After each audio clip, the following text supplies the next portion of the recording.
And if you look at the history of basic income, I think it's really, it marks a point where we really need to reevaluate what it is that is valuable and meaningful about the things that we do every day. I remember one time my father took me aside and he said, you know, everything you see around us, this house we have, everything you see in it, I earned that with my own two hands, working 9 to 5 every day. You know, I would get up in the morning, I would go in and, you know, it was my labor that brought you everything you see around you. He said, David, it was horrible. Don't do that. Find some way you don't have to get a real job, you know. So I took his wise words to heart, and you know, he said, becoming an academic or something, you know.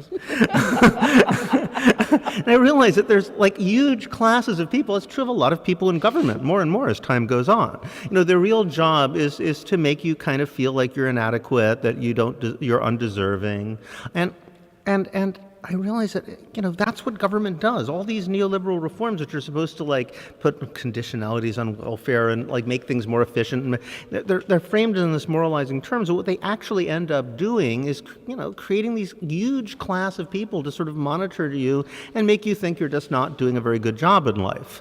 And these bureaucracies operate, you know, are creating all of these jobs where people are essentially, you know, telling you that value comes from paperwork rather than from anything anybody actually does. You know, it starts on the level where there's this guy sort of monitoring you to see if you're using all the rooms of your house correctly or taking care of your children correctly, or, you know, all this sort of benefit like fraud conditionality, you know, people trying to decide whether you're actually married to someone, or you know, so poor people are just constantly monitored by huge classes of people who are there just to make you feel bad about yourself and tell you you're not doing a good enough job in life. And then the middle class, there's a audit culture, everything. You spend as much time, I mean, I know this from universities, you know, sort of assessing what it is you're doing than you spend actually doing it, like increasingly more time assessing it. And that's all with forms and paperwork, and value comes from paperwork. More and more. And I think finance is just the peak of it. It's the idea that, like, you know, a securitized derivative is just a really, really, really fancy form of paperwork, which is the ultimate source of value, right? So the people who have the most elaborate paperwork are you know, create the most value and are the richest and are the top of the pyramid. So what would be a left-wing position that would like be anti-bureaucratic? I mean, we need to grab this because, and I think it's pretty obvious. It's just like, fire all those guys and, you know, and give everybody the same amount of money. That'll work. And it'll reduce the size of government dramatically, because all those annoying people like, you know, trying to make you feel bad about themselves, well, you know, they'll get basic income too, so they can go off and become poets or musicians or, you know, do something useful with their lives. They'll be happier too. I don't really want to be doing that. So that whole sort of mountain of paperwork will just kind of collapse. The thing that people in power fear the most is a population that, you know, has basic security and time. I mean, that started to happen in the late 60s. And look what happened. They freaked out. I mean, you can actually see this. There was, I've talked to people who were in different, like, sort of ruling class think tanks at the time, and they said there was a lot of discussion, like, what's going to happen when robots replace all the jobs? You know, we thought the hippies are bad. What happens when the entire proletariat turns into hippies? Oh my God, it's going to be a disaster. You know, Marx has always attributed ideas of communism, labor theory of value, from each according to their abilities to each according to their needs. It turns out he didn't make up any of those himself, really. They were just seemed to be the kind of things that were bouncing around in cafes at the time and sort of worker circles. And he kind of picked up and certainly integrated it in a brilliant way. But the idea of the labor theory of value just became common sense in the 19th century. I mean, if you look at even sort of mainstream politicians, I was looking at speeches by Abraham Lincoln, you know, any of these people, they sound like Marxists now.